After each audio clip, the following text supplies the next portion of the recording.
You know what I'm starting to get tired of, man? Dog ownership. The little SOB shit everywhere, man. Everywhere. I'm just playing. Anyhow, what's up, guys? Welcome back to the garage. Well, to the backyard. Damn, are we gonna have to name this Deadbeat Backyard now? Today, we are finally gonna start block sanding on this cab. Actually, all the parts that we got primered. The cab is ready to go, the fenders are ready to go, the hood, it's all ready to be sanded, and we can hit it with our, damn, dude. That is really freaking smooth. Good Lord. It's all ready to be sanded and ready to be hit with our epoxy primer.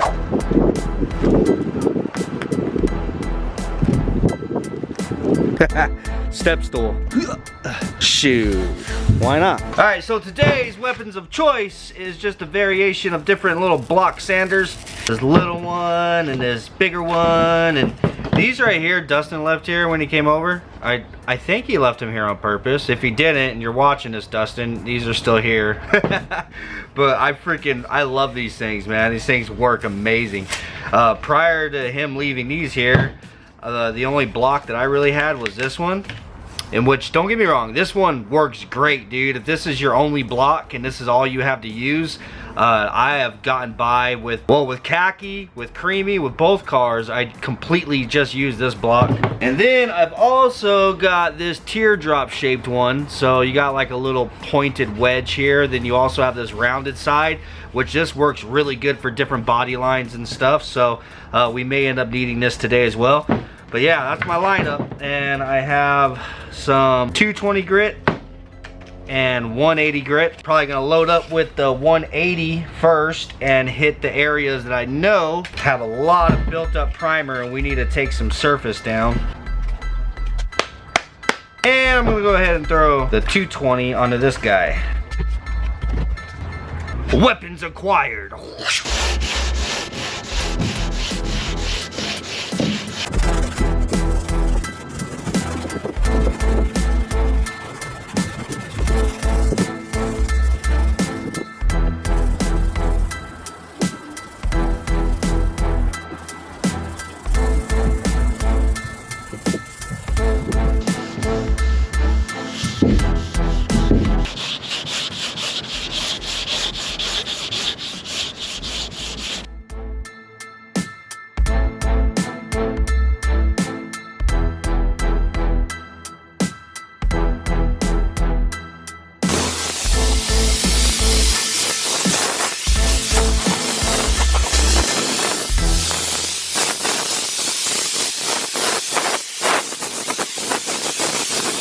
Now the cab's all block sanded. Moving on to the fenders, because the fenders still need to be actually block sanded. The hood's not going to be blocked because it doesn't need any like actual block sanding. It just needs to be scuffed really quick. So I'm going to sand an area really quick though to kind of get what it is I'm looking for to pop out so you guys can see it. So whenever you sand on it a little bit, all the high and low spots start popping out at you.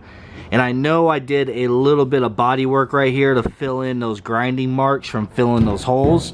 So we should be able to see that by lightly sanding. So yeah, you see how this area is all light?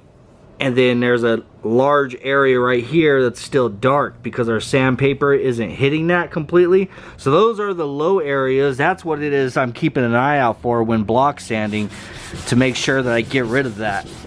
So you just go a little further. More and more you sand, you'll see that stuff disappear. So once it's completely gone, that's when you know you have made this surface completely smooth.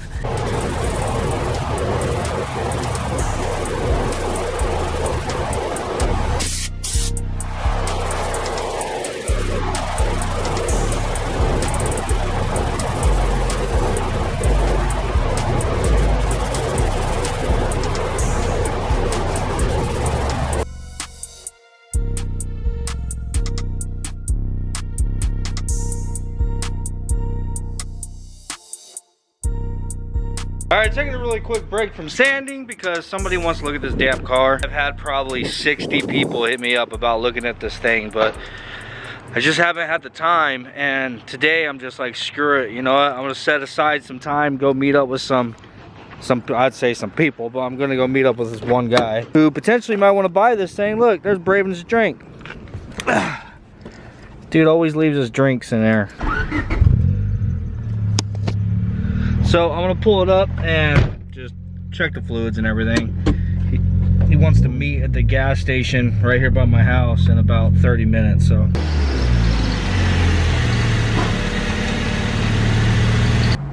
Here's a drink. Was that mine? Yeah. Think it still tastes good? I keep forgetting I have these damn wheels back here, bro.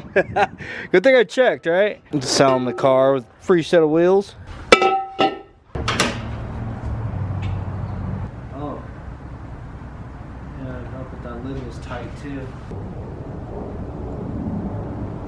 Alright, well, it's a good thing I checked because this thing literally needed a little bit of every fluid except for antifreeze. It needed a little bit of oil. It's like a half a quart low. And the brake reservoir, this lid wasn't on all the way. So I'm surprised I've had brakes this whole time. So it must have splashed some of the fluid out. But yeah, I topped that off, got the lid on all the way, topped off the oil. Other than that, it's been making like a noise. Watch, I'm gonna start it. I don't know if the camera's gonna hear it or not. It's not like an engine noise, like, well, internal engine. Honestly, I think it's the power steering pump, but let's see.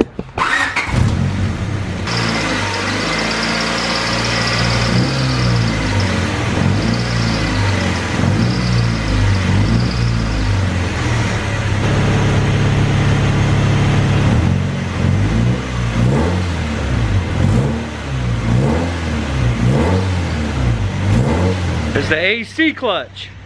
That's the reason why the sound just started, because I've been using air conditioning on this thing, and the last few times I've driven it, I haven't used the air conditioning because it hasn't been hot. So yeah, whenever the AC is not on, that clutch is not engaged, so it makes that like squeaking noise. But as soon as you kick the AC on, then the clutch is engaged and that squeaking noise goes away. I think you guys are right. A couple of you guys put in the comments that the AC compressor on this is more than likely going bad.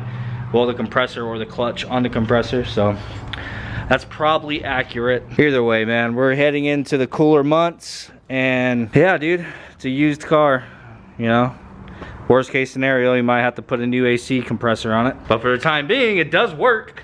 I'll mention it to the guy, because I mean, he's gonna hear the squeaking sound, so it is what it is. Either way, I think it's ready. We're gonna go ahead to the gas station as soon as this guy hits me up, and fingers crossed, hopefully this thing sells. Alright, well, I'm just gonna come back here and get back to work, dude. I don't have time to stand around for hours waiting for somebody. So he was supposed to have met with me at 3 o'clock. It's now 5 o'clock.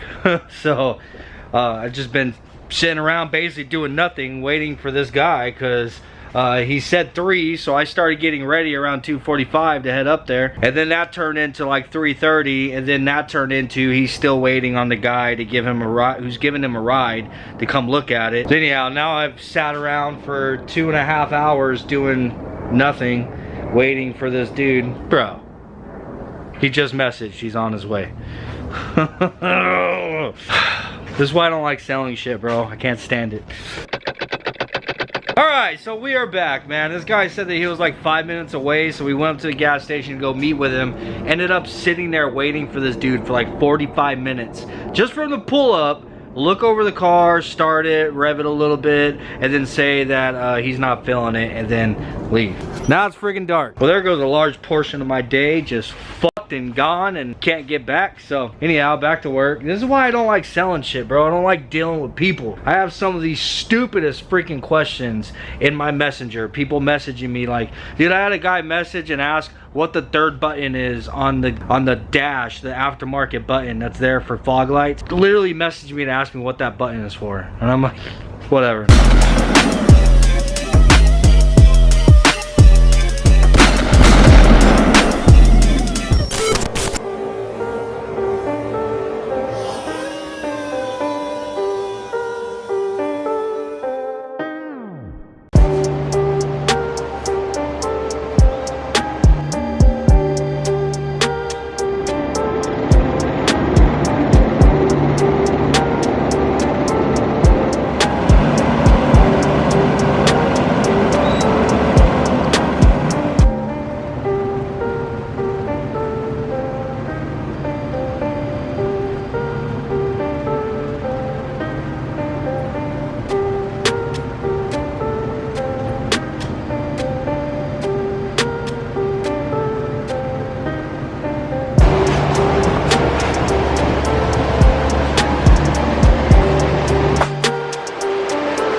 got both fenders prepped and I had them ready to start spraying, but then I remembered we're not going to be actually hitting the hood with the epoxy primer because I don't want my hood to be white. I'm going to be painting that black, so there's really no reason to hit it with the epoxy. I had the cab already, except for I found a spot right here that was kind of low, so I went ahead and touched that up, and now I hit it with the high build again, but I gotta wait for that to dry, so I'm at like a standstill.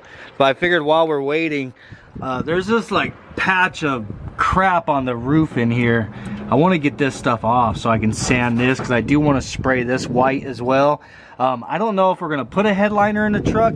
Probably not, but if we don't, I would like to have it all painted and looking nice. All right, well, I've almost got it.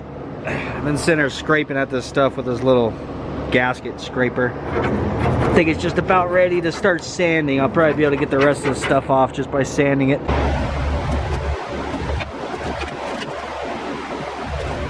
Well, that actually was a pretty nice red.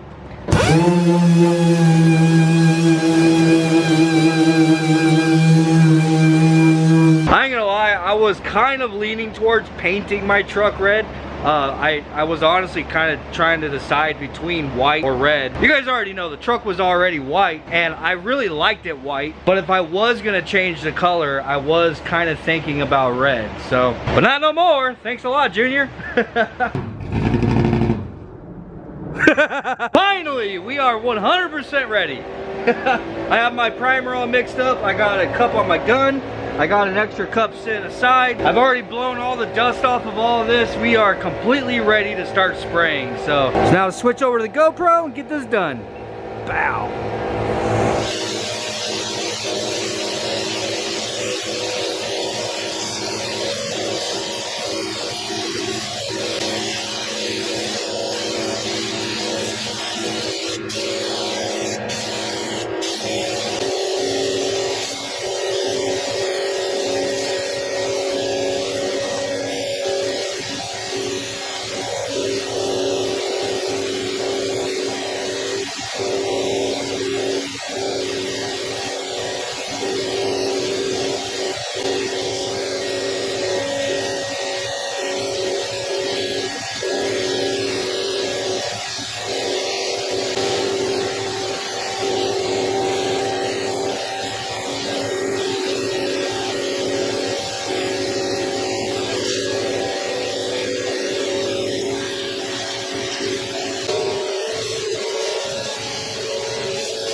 Oh, dude, this shit came out so fresh, man. I'm telling you, I don't know if I'm gonna be able to go with a different color. This is just primer, okay? This is just primer. I know I've mentioned this quite a few times, but this is going to be the final stage for the time being. I'm leaving it in this white epoxy primer. That's how we are going to assemble the truck, because the truck was already previously white.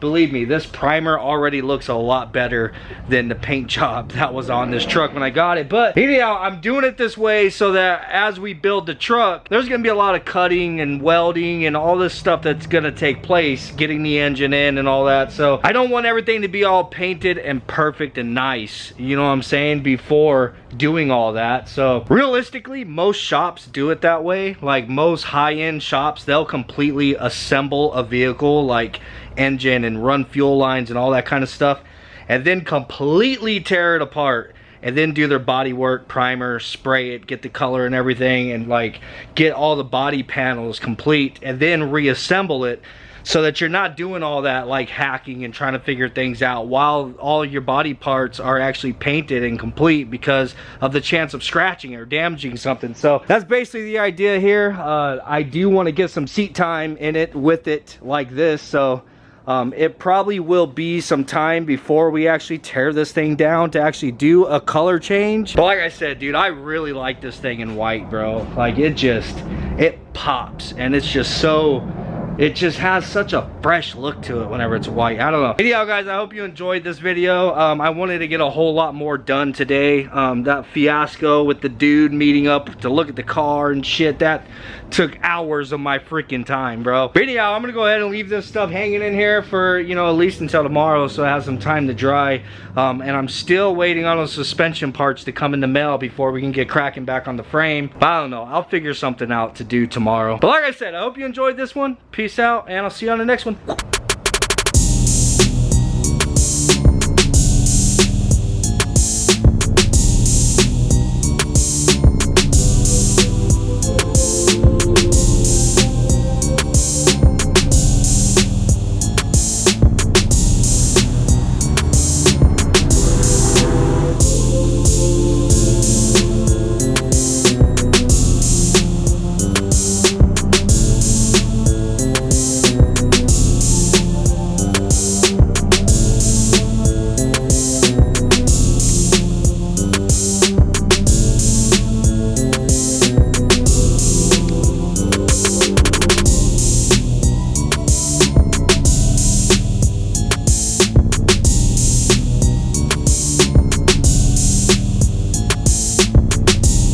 Keep the freaking dogs out of my damn spray booth. What does this man have going on over here? Oh. Oh, wow, look at that. Wow. I don't know. You have to go subscribe to Braven to find out what's going on there. Later.